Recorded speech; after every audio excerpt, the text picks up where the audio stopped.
In 2000, the U.S. economy was 12 times bigger than China's.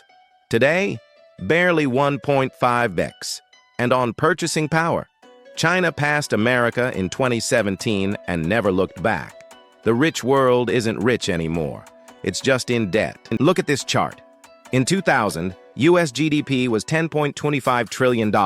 China was at $1.21 trillion. Germany, Japan, the U.K., all comfortably ahead of Beijing. Fast forward to 2023, the U.S. is at $27 trillion. China, $17.7 trillion. That's not catching up. That's a 14x expansion in 23 years, while America barely 2.6x'd. India, sitting at $468 billion in 2000, is now at $3.5 trillion, bigger than the UK, bigger than France. Korea quietly tripled. Meanwhile, Japan, the supposed economic miracle, is smaller in dollar terms today than it was in 2012. The convergence isn't coming, it already happened. We just kept calling them developing because the label flatters us. Here's where every Western economist clutches their pearls. But per capita, Americans are still way richer per person. Sure, U.S. GDP per capita is around $81,000. China's is $12,600. Case closed, right? Wrong. Look at the trajectory. In 2000, the average American was 35 times richer than the average Chinese citizen. Today, it's 6 times. That's not a gap holding steady. That's a gap collapsing in real time. Korea went from 12,000 per capita to 33,000, closing on Japan and the UK. Germany? Flat for a decade in dollar terms. The UK peaked in 2007 and never recovered. The rich countries are still richer argument is true today, irrelevant tomorrow. Stagnation versus compounding growth has exactly one outcome. Now, the part nobody wants to show you. How did the West maintain the illusion of prosperity? Debt. Pure, screaming debt. Japan's central government debt is over 215% of GDP. The U.S. blew past 120%. France, the UK, all marching toward 100% and beyond. Germany is the only adult in the room at around 60%. Now look at the so-called poor countries. Korea, under 50%. China's central government debt sits far below the Western average. These economies built factories, ports, semiconductor fabs, and high-speed rail. We built credit card balances and mortgage-backed securities. The Western lifestyle since 2008 hasn't been earned, it's been financed. And the bill is compounding. Want proof Asia actually produces while the West consumes? Exports as a share of GDP. Germany, the one Western economy still functioning, exports nearly 50% of GDP. Korea, 44%.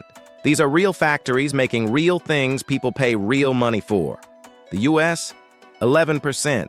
The UK, after Brexit, stuck around 30%, but mostly services and finance. We don't make stuff. We make spreadsheets about stuff. China's export share looks moderate at 20%, but that's 20% of a $17 trillion economy, bigger than the entire GDP of Germany. The countries running trade surpluses are accumulating claims on the future. The countries running deficits are selling theirs. Here's the demographic kill shot. India just passed China as the most populous country on Earth, 1.43 billion people. China is right behind at 1.41 billion. The United States, 335 million. Germany, Japan, the UK, France combined, around 280 million. And shrinking. Japan has lost over 3 million people since 2010. Germany would be shrinking without immigration. The arithmetic is brutal. When India hits even half of U.S. per capita GDP, which Korea proved is possible in one generation, its total economy will be more than double America's. Population isn't destiny by itself, but population times rising productivity is a freight train. The West is standing on the tracks. I put it all together. Asian economies are bigger, growing faster, less indebted, more productive, and demographically dominant. Western economies are smaller in growth terms, drowning in debt, deindustrialized, and shrinking. The only metric where the West still wins is per capita wealth, and that gap is closing at 6 to 10% per year. This isn't a forecast. This is a trend line you can draw with a ruler. China's PPP-adjusted GDP passed the US in 2017. India's nominal GDP passed the UK in 2022.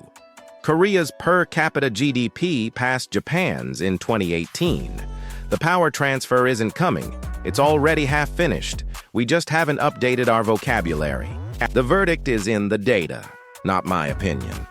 The Rich World label is a lagging indicator, a snapshot of a world that ended around 2008 and has been on life support ever since, kept alive by central bank balance sheets and government borrowing.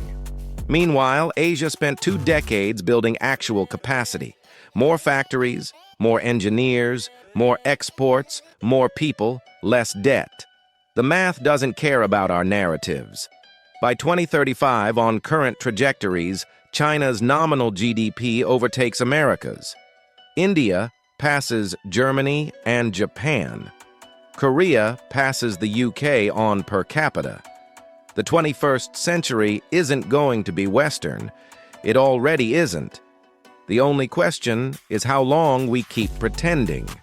If you want the actual numbers instead of the political talking points, subscribe. Every video on this channel is built on World Bank, IMF, and OECD data. No vibes, no spin. Just the charts that tell you what's really happening before the headlines catch up.